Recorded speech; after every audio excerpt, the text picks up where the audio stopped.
예, 오늘 본문은 성령이 120명의 믿는 자들 가운데 임하시고 나서 그리고 나서 사도 베드로가 또 그 가운데 성령의 임하심을 통해서 나타난 현상들로 인해서 사람들이 몰려들었고 그들을 향하여서 베드로가 그리스도의 복음을 전파하죠. 이 그리스도의 복음을 선포하고 나서 그들에게 말합니다. 너희 이스라엘 온 집은 확실히 알지니 너희가 십자가에 못 박은 이 예수를 하나님이 주와 그리스도가 되게 하셨느니라. 그러자 이 말을 듣고 있던 사람들이 마음에 찔려서 형제들아 우리가 어찌할꼬 합니다. 그러고 나서 이제 베드로의 대답은 세례를 받고 주 예수 그리스도의 이름으로 각각 세례를 받고 죄 사함을 받으라 라고 말합니다. 따라서 이 오늘 본문은 이 땅 중에서도 예루살렘 교회의 모습을 보여주는 내용입니다. 42절부터 47절의 말씀은 이 땅의 교회가 예루살렘의 교회가 어떤 모습으로 시작되었는지 우리에게 알려주는 것이죠. 물론 이제 오해하지 말아야 할 것은 이 교회라고 했을 때에 그 교회가 비로소 지금 이때에 비로소 시작되었다고 말하는 것은 사실 신학적으로 옳지는 않습니다. 그러려면 교회가 무엇인지에 대한 기본적인 이해가 있어야겠죠. 교회라고 하는 것이 과연 무엇이냐 했을 때 단순하게 사람들이 모인 곳이 교회가 아니고 그것은 틀림없이 하나님과의 관계 안에서 생각해야 하는 것이죠. 특별히 사도행전에서는 하나님 나라에 대해서 말하고 있고 하나님 나라가 이 땅에 임하여서 하나님의 나라가 어떻게 실현되고 또 확장되어져 나가는지에 대해서 말합니다.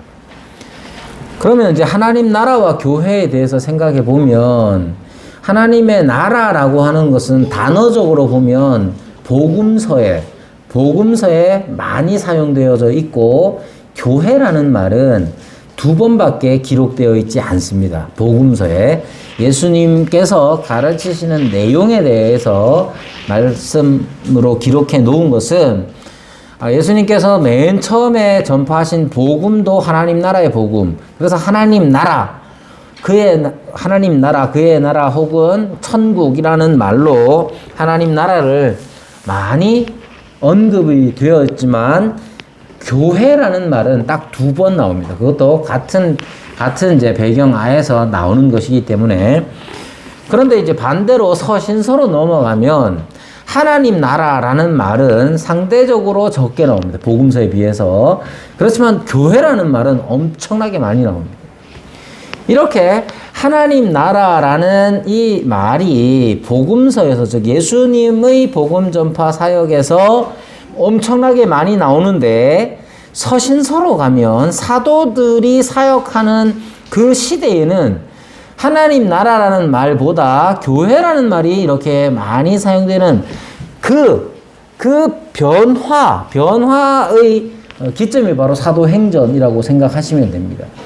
그러면 사도행전이 나타내는 바는 무엇이냐 하면 하나님의 나라가 이 땅에 임하여서 창근아 목사님을 직접 봐요. 그보다 더 크잖아. 화면으로 보는 것보다.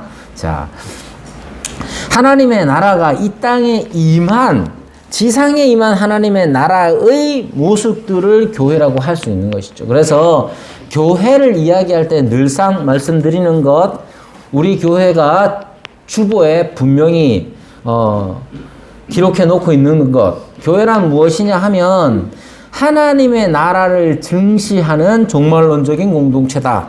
즉 하나님의 나라와 교회의 관계를 우리가 분명히 알아야 하는 것이죠.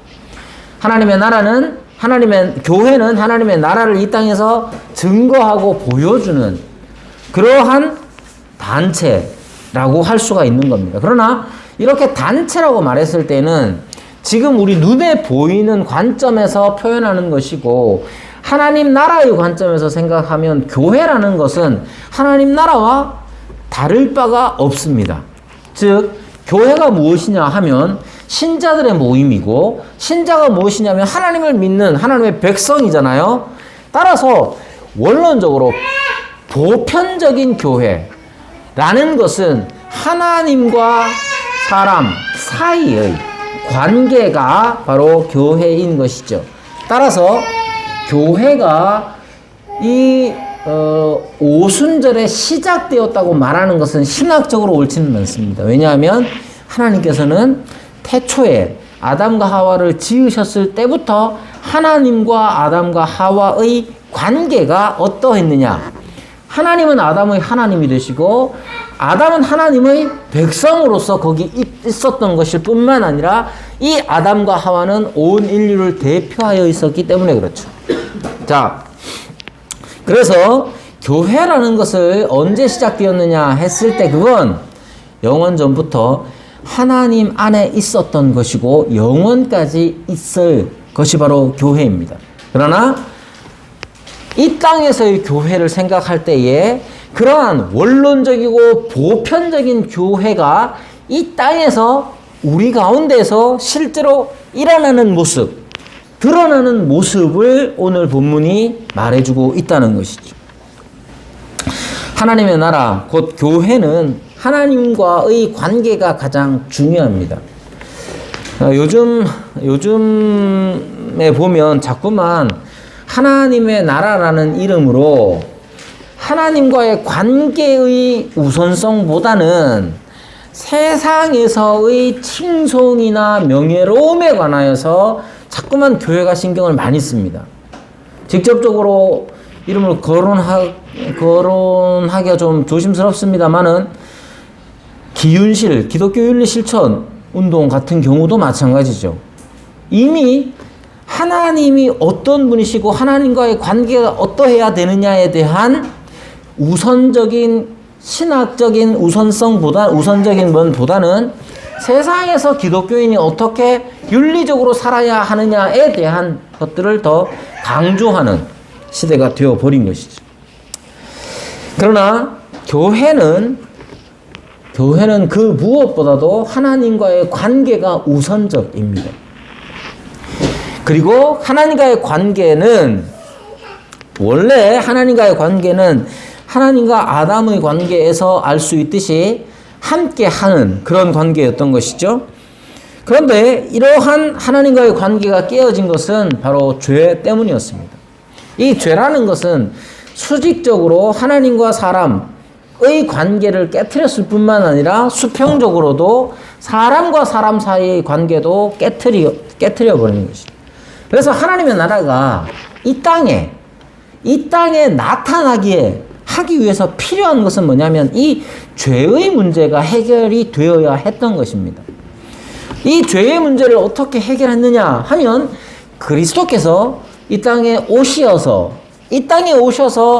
수평적이고 수직적인 모든 문제들이 죄의 문제가 해결됐다는 것을 우리에게 보여주는 것이고 베드로가 전파하는 내용도 바로 그것인 것이죠. 그래서 오순절의 의미는 바로 예수 그리스도께서 모든 죄의 문제를 해결하셨음을, 그리고 그것을 바탕으로 해서 이 땅에 드러나는 하나님의 나라에 관한 것입니다. 오늘 본문에 나타나는 오늘 본문의 내용 자체가 바로 그것을 의미합니다. 이전까지 41절까지 전체적인 내용은 무엇이냐면 예수님이 어떤 분이냐 하는 거예요. 예수님이 어떤 분이냐라는 것에 대해서 베드로의 선포하는 내용은 간단하게 요약하자면 예수님이 어떻게 사셨고 무엇을 행하셨느냐 했을 때 그것은 하나님께서 그가 어떤 분인지를 나타내시는 것이다 라고 말하죠. 그리고 나서 예수님의 생애와 사역을 증언하고 난 다음에 베드로가 전하는 건 뭐냐면 예수님의 죽으심이에요. 예수님의 죽으심, 왜 죽으셨느냐, 그리고 부활하심과 높이 올리우심에 대해서 말하죠. 결국 예수님의 죽음과 부활과 높이 올라가심에 대해서 결국 마지막으로 얘기하는 게 하나님이 주와 그리스도로 삼으셨다 하는 점입니다. 그럼 그 앞에 요청되는 것은 뭐냐면 이제 예수님을 주와 그리스도로 모시고 사는 삶에 대한 것이죠. 이러한 요청에 대해서 베드로는 각각 그리스도의 이름으로 세례를 받고 죄 사함을 얻으라. 그러면 성령의 선물을 받으리라. 이렇게 말하고 있는 겁니다. 여러분, 이렇게 해서 교회가 시작되는 겁니다. 이렇게 해서 교회가 시작됩니다. 교회는 어떻게 시작되느냐? 그리스도를 믿는 믿음으로부터 시작되는 겁니다. 그러면 그 결과가 무엇이냐? 이 땅에 임하는 하나님의 나라, 이 땅에서 경험하는 하나님의 나라는 어떤 속성이 있으며 실제로 어떤 활동이 있느냐 하는 것, 이걸 제대로 이해하고 알고 있어야 합니다. 이미 성경은 분명히 말하지만 너무나 익숙해서인지 아니면 우리가 배우지 않아서인지 몰라도 교회가 어떤 속성을 가지고 있는지, 어떤 특징을 가지고 있는지를 잘 몰라요. 여러분, 제가 계속해서 이제 바이블 플러스 강의를 하고 있는데 교회론에 대해서도 강의하고 하지만 너무나 사람들이 교회가 어떤 속성을 가지고 있는지를 모릅니다. 회사의 속성은 뭡니까? 회사의 속성은 돈을 많이 버는 거죠. 이윤을 많이 남기는 거 아닙니까? 대학교의 속성은 뭡니까? 옛날에는 진리탐구 뭐 이런 거였는데 요즘 대학교들이 다 자랑하는 게 뭐냐? 취업률이 최종 목표가 되어버렸죠. 교회는 어떤 속성을 가지고 있습니까? 교회의 속성을 알아야 거기에 맞춰서 활동을 하는데, 혹은 교회가 활동하는 것을 보니 교회의 속성이 이렇구나라는 걸 아는데, 우리는 교회의 속성에 대해서, 교회의 활동에 대해서 잘 몰라요. 그래서 이 본문은 교회가 생겨났을 때에 하나님의 놀라우신 은혜와 능력으로 말미암아 교회가 이 땅에 시작되는, 이 땅에 임하신 하나님의 나라가 어떻게 존재했는지를 밝혀주고 있습니다. 첫 번째로 나타나는 게 뭐냐? 42절 보면 그들이 사도의 가르침을 받았다 이렇게 말하죠. 사도의 가르침을 받았다라고 말합니다. 교회는 우선적으로 배워야 합니다. 교회가 배워야 한다는 말의 뜻은 뭐냐? 이 사람들, 여기에 그들이라고 표현된 사람들은 3,000명, 즉 세례를 받고 이제 그리스도를, 예수님을 주와 그리스도로 모시기를 다짐한 사람들. 이전에는 예수님에 대해서 우리가 잘 죽였다. 저 사람은 죽어 마땅하다. 저 예수라는 사람과 나는 별반 상관이 없다. 라는 삶을 살았다가 깨닫는 거죠. 어떻게 깨닫습니까? 예수라는 분이 하나님께서 주와 그리스도로 삼으신 분이시구나. 그러므로 예수님이 나의 주요 나의 그리스도가 되시는구나 라고 믿고 고백한 사람들이에요. 세례를 받은 사람들. 그럼 끝났습니까? 그게 아니죠. 그 사람들은 그렇게 끝나는 게 아니라 이제 예수님이 주와 그리스도가 되시는 삶이 어떠해야 하는지를 알아가야 하는 겁니다. 여러분, 어쩌다가 보니까 교회 신앙에 있어서 핵심은 회심 하나밖에 없는 것처럼 보입니다. 얼마나 극적인 회심을 했느냐가 자꾸만 간증거리가 되다 보니까 그것밖에 없어요. 그래서 극적인 회심을 한 걸로 자기 인생을 다 살아갑니다. 그러나 여러분, 회심은 시작일 뿐이죠. 예수님께서 우리의 주가 되신다는 게 지금 우리의 삶에서 어떤 의미인지를 알아가야 하는 거예요. 학생 때, 고등학생 때는 고등학생 수준에서 이해해야 하는 것이고, 대학생은 대학생의 수준에서 이해해야 하는 것이고, 그리스도의 주되심이라는 것이 아들로서 살아갈 때와 아빠로서 살아갈 때가 다를 수 있잖아요. 그 의미가 더 커질 수 있단 말이에요. 주되심은 그대로인데. 그래서 배워야 합니다. 그러나 이 배움이라는 것이 과연 무엇을 의미하느냐 하면 신학적으로, 조직신학적으로, 교리적으로 설명하자면 이것은 그리스도와 일체됨을 늘상 익히는 겁니다. 예수님을 믿을 때 한번 예수님 도와주세요 한번 끝나는 게 아니잖아요. 예수님은 언제나 우리의 주가 되시고 우리의 그리스도가 되신단 말이에요. 언제나 어디서나 어떠한 상황에서든지 예수님의 주되심을 우리가 믿는 자이기 때문에 날마다 우리는 배우는 자가 되어야 합니다. 이것은 조직 신학적으로 표현하자면 교회의 속성 중에 첫 번째, 그리스도와의 일체성 혹은 단일성. 그래서 고대 신조는 이렇게 말합니다. 우리가 믿는데 무엇을 믿느냐? 하나의 거룩하고 보편적이며 사도적 교회를 믿습니다라고 고백을 해요. 그 첫 번째와 하나의, 우리는 하나 되었다는 사실을 믿습니다. 근데 이 하나됨이라는 우선적으로 그리스도와의 일체성을 믿는 거예요. 나와 예수 그리스도가 어떤 관계입니까? 나와 그리스도가 하나 되었다는 게 어떤 의미입니까? 내가 지금 이 세상 살아가면서, 아니, 우리가 죽음의 관문을 통과하면서까지 나와 그리스도는 하나가 되었다는 거예요. 그리스도와 나와 하나가 되었다는 사실에 대해서 신약에서는 우리는 그리스도의 몸이요, 그리스도는 우리 교회의 머리가 되신다라고 말합니다.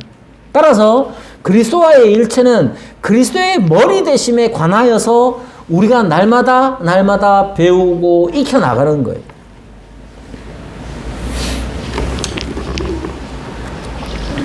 이것을 또한 그리스도의 삼중 직분, 세 가지 직분으로 표현하자면 그리스도는 우리와 일체가 되셔서 그리스도는 구약의 기름 부음 받은 자들 중에 선지자로서 우리에게 늘 하나님의 뜻을 알려주시는 분입니다. 오순절 성령 강림 이후로 이 땅에 드러난 하나님의 나라, 곧 교회는 사람들로 하여금 그리스도와 하나 되게 하고 또한 그리스도와 하나됨으로 말미암아 늘 그리스도의 뜻을 배우고 익히기를 바랬던, 그것을 추구했던 교회였던 것입니다. 따라서 자꾸의 교회에서도 필요한 건 뭐냐 하면 하나님의 뜻을 배우고 익히는 겁니다. 하나님의 뜻이 무엇인지를 배우기를 힘써야 합니다. 교회가 어떤 교회가 좋은 교회입니까? 어떤 교회가 좋은 교회냐? 하나님의 뜻을 알아가는 교회가 좋은 교회예요. 하나님의 뜻이 뭐냐? 하나님의 뜻에 대하여서는 하나님이 어떤 분이시고 하나님이 이 땅에서 우리들에게 하나님이 되실 때에 어떤 방식으로 일하시는지를 우리가 성경을 통해서 배우고 익혀나가며 세상에 나가서 그리스도의 주되심을 따라서 살아가는 거예요. 두 번째, 교회의 모습을 보면 42절에 보면 서로 교제하였다 이렇게 말하죠. 여기 이 교제는 우리가 잘 아는 대로 코이노니아라는 겁니다. 이 코이노니아라는 이 말은 코이노스에서 왔는데 이 코이노스라는 말이 공동의 이런 뜻입니다. 공동. 이 공동이라고 하는 것은 두 가지 의미의 공동생활을 증거하는데 그것은 우리가 함께 공동으로 함께 받았고 또한 공동으로 함께 나눈다는 것을 의미합니다. 교회는 어떤 곳이냐 하면 교회는 누가 잘하나 경연대회를 하는 곳이 아니고 함께 받고 함께 나누는 곳이 바로 교회입니다. 여기 함께 받는다 하는 것은 당연히 우리가 예수를 주와 그리스도로 받은 것 뿐만 아니라 우리가 늘상 하나님께로 은혜를 함께 받는 것이죠. 여러분, 이 점이 중요합니다. 교제라는 것은 단순하게 우리 각자가 얼마나 다른 사람들과 친밀하게 지내느냐의 문제라기보다 우선적으로는 우리가 함께 주와 그리스도를 받는 일에 관한 것입니다. 뿐만 아니라 이것은 여러분, 교회에서 종종 나오는 모습 중에 하나가 뭐냐면 누가 잘하나요. 출석도 누가 잘하나, 헌금도 누가 잘하나, 그래가지고 헌금 많이 한 사람, 출석 많이 한 사람, 전도 많이 한 사람, 그렇게 막 나누어서 누가 더 많이 받아내느냐처럼 인식시키는 것은 교회의 본 모습이 아니라고 생각합니다. 우리는 함께 함께 주와 그리스도를 받는 자로서 살아가는 것, 그것이 첫 번째 교제입니다. 여러분, 함께 받는다는 게 어떤 거겠어요? 우리가 하나님 앞에서 하나님이 하나님 되신다는 사실을 우리가 함께 받는다는 의미는 뭐냐면, 우리 각자가 다 다를지라도 여기에 연령과 여기에 여러 모습들이 다 다르잖아요. 그러나 우리는 하나님을 모시고 사는 하나님의 백성으로서 함께 여기에 있는 것, 그 교제의 가장 첫 번째의 중요한 점입니다. 교제라는 게 단순하게 내가 얼마나 다른 사람하고 친하게 지내느냐, 얼마나 자주 밥을 먹느냐의 문제, 그런 것만이 아니란 말이에요. 함께 교제한다는 것은 함께 하나님을 모시고 산다는 점이 중요합니다. 이 점에 대해서 교회의 속성을 조직신학적으로 표현하자면 교회의 거룩성입니다. 우리는 거룩한 교회를 믿어요. 근데 이 거룩이라는 건 윤리적으로 도덕적인 개념으로서의 이해가 아닙니다. 늘상 말씀드리지만 거룩이란 구별을 따로 떼어 놓았다는 거예요. 하나님을 위하여 따로 떼어 놓은 것이 다 거룩한 겁니다. 지금 예배를 돕기 위해서 이 핸드폰이 사용됩니다. 핸드폰은 거룩하냐? 일상적으로 거룩하냐? 일상적으로 거룩한 건 아니죠. 그러나 지금 이 순간만큼은 예배를 돕기 위해서 지금 여기에 함께 참석하지 못하는 흩어진 사람들을 돕기 위해서 사용될 때에 그것은 거룩한 거예요. 우리의 삶도 마찬가지죠. 우리의 삶이 하나님을 위하여 구별되는 일이 거룩성이죠. 여기에 사람들이 함께 교제했다는 것, 하나님을 함께 받았다는 것은 하나님께서 우리를 하나님의 백성 삼아 주셨다는 점에서 시작되는 것이고, 따라서 그것은 거룩한 것입니다. 뿐만 아니라 이 거룩은 이러한 교제는 하나님 앞에 함께 받는 것뿐만 아니라 서로 함께 나누어 주는 것이 포함됩니다. 여러분, 우리가 나눌 것이 과연 무엇입니까? 여러분, 우리 교회에서 한번 생각해 보세요. 이렇게 얼마 모이지 않는 이 작은 교회에서 우리가 나눌 수 있는 게 뭐겠습니까? 여러분, 우리가 나눌 수 있는 게 뭔지 고민해 본 적이 있습니까? 여러분, 뭘 나눌 수 있습니까? 받은 것을 나누는 거예요. 우리가 공동으로 함께 예수께서 주와 그리스도가 되시다는 것을 우리가 받았다면, 그래서 우리가 하나님의 나라요 교회가 되었다면, 우리가 나누는 것은 주와 그리스도, 우리 각자에게서 주와 그리스도가 되심을 함께 나누는 일이죠. 그러므로 우리가 형제된 이들, 지체된 이들에게 나눠야 하는 것은 단지 내 시간만이 아닙니다. 시간을 포함한 모든 것을 나누되, 시간이든 물질이든 무엇이든 간에 우리가 하나님의 영광을 위하여 예수님의 주되심을 함께 나누는 일이 필요한 거예요. 그렇게 넓게 보자면 우리가 다른 사람들이 마음에 안 들어. 우리 교회 교인들 중에 마음에 안 드는 사람이 있어. 마음에 안 드는 사람을 향해서 내가 오래 참고, 예수님이 나의 주가 되시기 때문에 주님께서 말씀하신 대로 오래 참으로 하셨으니 제가 주님의 말씀에 순종하여 오래 참겠습니다. 저 사람 보기 싫고, 저 사람 마음에 안 들고, 저 사람 말하는 거 행동하는 거 다 보기 싫어도 예수님이 나의 주가 되시니 내가 주께서 참으로 하시니 참겠습니다 하는 것도 교제의 한 방편입니다. 원수를 사랑하는 방식이 뭐겠습니까? 원수를 어떻게 원수와 사랑은 어울리지 않잖아요. 그런데도 불구하고 원수를 사랑하는 건 하나님의 말씀에 순종하는 거예요. 원수를 대할 때 어떻게 대해야 됩니까? 죽일 자로 대하는 게 아니죠. 죽일 자로 대하는 게 아니라 그를 향해 애틋한 마음은 없을지라도 주님께 모든 것을 맡기는 마음으로 인내하는 것, 참는 것, 그것이 원수를 사랑하는 방법입니다. 그리고 그렇게 하나님을 위하여 그리스도의 말씀에 의지하여 순종하는 것이 바로 우리의 교제인 거예요. 더 나아가면 누군가에게 무엇이 필요하다면, 교제를 위해서 누군가에 위해서 무엇이 필요하다, 그 사람에게 곁에 있어 줘야 할 시간이 필요한가, 내가 그 사람이 외로워서 힘들어서 손을 내밀어 줘야 한다면 주님께서 우리에게 주가 되시기 때문에 그것이 이유로 내가 그의 옆에 있어주고 시간을 내어주고 말동무가 되어주는 것, 그것이 교제인 것이죠. 이 모든 것 왜 합니까? 우리가 하나님의 편에, 하나님 백성 안에 들어와서 하나님이 우리의 하나님이 되셨기 때문에 하는 거예요. 내가 그럴싸한 사람이 되기 위해서 하는 게 아니라. 그래서 여기에 나오는 서로 교제라는 것은 다르게 표현하면 교회의 거룩성입니다.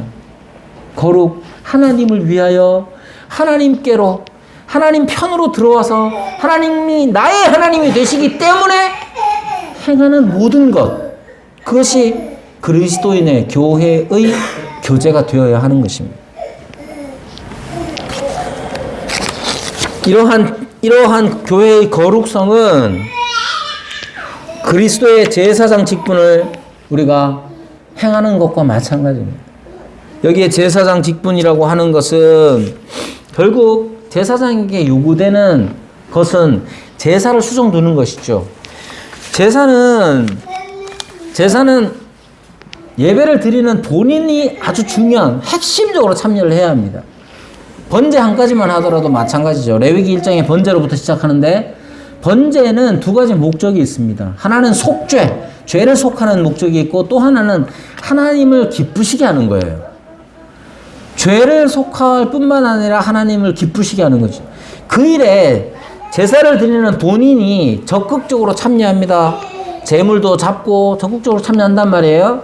제사장은 그럼 뭐 해야 되겠습니까? 제사장은 그 옆에서 만약에 양을 잡을 때 그 피를 받아가지고 대야에 받아서 번제단 주위의 사방을 뿌립니다. 그런 일을 할 때 제사장이 필요한 게 뭐냐 하면 제사를 그냥 일로서 그냥 이거 피 받아가지고 뿌려야지 그냥 일로서 하는 게 아니에요. 그 사람을 향하여서 하나님을 하나님의 만남의 장소인 이 성막 회막에서 이 일들을 행할 때에 제사장에게 필요했던 마음의 태도는 긍휼함이죠. 긍휼함이라는 게 필요해요. 지금 내가 제사 드리는 게 아니잖아, 제사장 자신이. 예배 드리는 사람이 있단 말이에요. 이 사람이 하나님께 와서 속죄와 하나님께서 기뻐 받으실 것에 대하여 구할 때에 제사장에게 필요한 것은 긍휼의 마음입니다. 교제하는 일에 있어서도 마찬가지죠. 나중에 또 나오지만 긍휼의 마음이 필요합니다. 이 마음이 제사장에게 필요했어요. 또한 필요한 건 뭐냐? 제사장에게 주어진 중요한 지점이 뭐냐면 거룩을 지키는, 성결을 지키는 일이었어요. 그래서 제사장에게 주어지는 규례 중에 중요한 건 부정한 것이 있어서는 안 돼요. 늘상 부정한 것에 예민해야 됐단 말이에요. 그것은 거룩을 유지하기 위해서입니다. 여러분, 그리스도인의 교제가, 그리스도인이 교회에서 교제할 때에 성결해야 합니다. 부정이 틈타지 못하도록 해야 하는 거예요. 세 번째로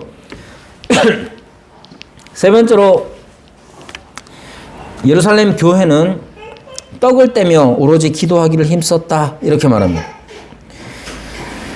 떡을 떼며 오로지 기도하기를 힘썼다. 여기에 떡을 떼며라는 이 말은 모두 다 정관사가 붙어 있습니다. 떡을 떼는 일과 기도하는 일을 다 정관사가 붙어 있는데, 이것은 당연히 성찬을 생각나게 하고 함께 기도하는 기도회를 생각나게 하는 것이죠. 뿐만 아니라 뒤에서 보면 46절에 보면 마음을 같이하여 성전에 모이기를 힘쓰고 집에서 떡을 떼며 기쁨과 순전한 마음으로 음식을 먹었다라고 말합니다. 한마디로 이야기하면 이들은 예배하는 공동체야, 예배하는 사람들이었어요. 예배라는 것, 예배라는 것은 하나님을 만나는 일이죠. 예배는 여러분 하나님과 내가 있는데 내가 일방적으로 하나님께 지극정성, 치성을 들여서 마음에 이 치성을 들여가지고 하나님을 감동시키는 게 아니란 말이에요. 예배는 정한수 떠다 놓고 108배, 3000배 해가면서 이 신을 감동시키는 게 예배가 아니란 말이에요. 우리 기독교의 예배는 그런 게 아닙니다. 기독교의 예배는 내가 정성을 다 하면 하나님이 나를 돌아보시지. 그런 개념이 아니란 말이에요. 예배는 도리어 하나님께서 여기 임하시니까 하나님이 여기에 나타나시니까 우리가 어떻게 반응할 수 있습니까? 여기에 여러분들이 제일 좋아하는 사람이 여기에 등장을 하면 커튼 걷어가지고 여기 쑥 나오면 여러분 어떻겠어요? 그 흥분, 그 감격, 그 기쁨 있을 것 아니에요. 예배란 그런 거예요. 기독교의 예배란. 예배에 있어서 가장 중요한 개념은 하나님이 여기에 오신다는 거예요. 하나님이 여기 오시면 그 다음에 우리의 반응이 어떠할 거냐. 그게 바로 기독교의 예배란 말입니다. 핵심이 그거란 말이에요. 여기에서 사람들이 떡을 떼며 기도를 했다고 하죠. 하나님이 오시지 않으면 이런 일이 있을 수 없죠. 왜냐? 떡을 뗀다는 것은 성찬을 행한다는 것인데 이 성찬은 누가 하라고 하셨느냐면 예수님이 하라고 하신 거예요. 즉 예수님이 지금 어디 계십니까? 죽으시고 부활하사 승천하셨단 말이에요. 하늘에 올라가셨단 말이에요. 하늘에 보이지 않게 되었단 말이에요. 그럼에도 불구하고 그들의 믿음은 무엇냐 하면 그리스도께서 여전히 우리 가운데로 오시는 분이라는 사실을 그가 믿음으로 예수님의 말씀 곧 성찬을 그들이 행했다는 점이에요. 여러분 이것이 예배의 중요한 점입니다. 지금도 여전히 주님께서는 오십니다. 어디에 오십니까? 어떻게 오십니까? 성령으로 오십니다. 성령으로 오셔서 우리와 함께 하신다는 사실을 우리가 믿는 자가 되어야 하는 거예요. 그게 기도회에 있어서 중요한 점입니다.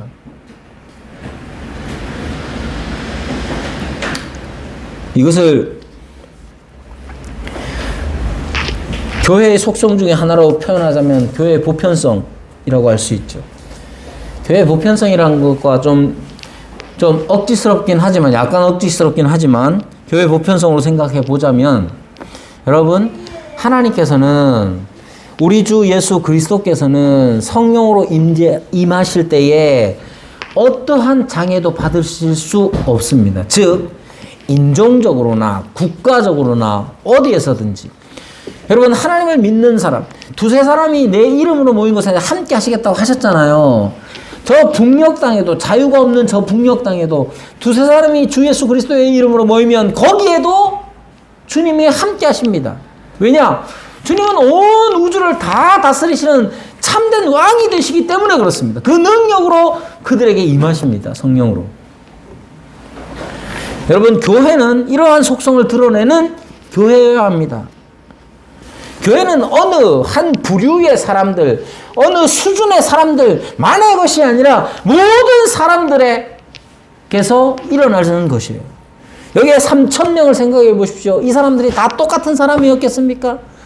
이 3,000명 중에는 가난한 사람, 혹은 권력 있는 사람, 혹은 돈 많은 사람, 돈 없는 사람, 유명한 사람, 유명하지 않는 사람, 병든 사람, 건강한 사람, 모든 사람들이 거기에 다 있을 거라고. 3,000명 모아보세요. 3,000명 모아보면 여러분 우리가 3,000명을 어디든지 모아보면 그 속에 그 편차는 얼마나 크겠습니까? 그럼에도 불구하고 그들은 다 모여서 함께 떡을 떼며 기도했습니다. 왜 그게 어떻게 가능합니까? 우리 주님께서 왕으로서 임하시기 때문에 그렇습니다. 그리고 왕으로 임하시기 때문에 그들은 주님의 말씀에 순종하는 거예요. 그러므로 여러분 교회가 가져야 할 중요한 속성 중에는 보편성이라는 게 있어요. 교회는 그 누구의 것도 아닙니다. 오직 왕이신 예수 그리스도의 것이고 그리스도께서 다스리시는 곳이 바로 교회이고 그것을 드러내는 것이 교회의 활동이라는 거예요. 마지막으로 네 번째는 전도하는 교회였습니다. 여기에 대해서 47절 마지막에 이렇게 말합니다. 주께서 구원받는 사람을 날마다 더하게 하셨다. 여기에 날마다 구원받는 사람을 더하게 하셨다는데 누가 그래 하셨느냐 하면 주께서 그렇게 하셨다고 말합니다. 주어가 주님이죠. 주님이 이렇게 행하십니다. 그러나 가만히 생각해 보면 이 구절까지 올 때 보면 주님께서 특별히 한 거 없는 것 같잖아요. 주님께서 한 게 뭐가 있는 것 같습니까? 베드로가 복음을 전했고 베드로가 세례를 받으라고 그랬고 그래서 세례를 받은 사람들은 3,000명이고 그 사람들이 날마다 모였고 교제했고 그렇게 했는데 주께서 날마다 구원받는 사람들을 더 하셨다고 하는 건 어떤 의미입니까? 이것은 1차적으로 우리의 모든 행동들, 베드로를 비롯한 사도들과 이 사람들의 모든 행동들이 원인이 주님으로 말미암았다는 거예요. 지금도 마찬가지입니다. 주님께서는 우리가 주님께 순종하는 이 순종을 사용하셔서 믿는 사람들, 구원받는 사람들을 날마다 더 하십니다. 그러므로 교회는 최선을 다하여 우리가 해야 할 일들을 최선을 다하여서 복음을 전하는 이 일들을 감당해야 합니다. 교회의 속성 중에 네 번째로 언급되는 게 사도성입니다. 이 사도성이란 사도가 전한 복음, 사도들에 의해서 전달받은 이 복음을 그대로 전한다는 거예요. 베드로가 무엇을 전했느냐? 예수 그리스도에 대하여 전했지 않습니까? 우리도 전해야 할 것이 뭐냐? 베드로가 전한 예수 그리스도의 복음입니다. 다른 것이 아니에요. 그 일들을 위해서 우리는 최선을 다해서 살아가야 할 것입니다. 그리고 우리의 이러한 최선을 주님께서 사용하셔서 날마다 구원받는 사람들을 더하게 하실 겁니다. 이렇게 주님께서 성령을 우리에게 보내시고 마침내 하나님의 나라가 이 땅에 드러나게 하십니다. 이것을 사모하면서 우리가 마음을 다하여서 이 일들을 위해서 이 교회의 속성들, 예루살렘 교회에 처음으로 나타난 이러한 영광스러운 모습들을 우리가 함께 소망하며 교회로서 날마다 성숙하는 저와 여러분이 되기를 바랍니다.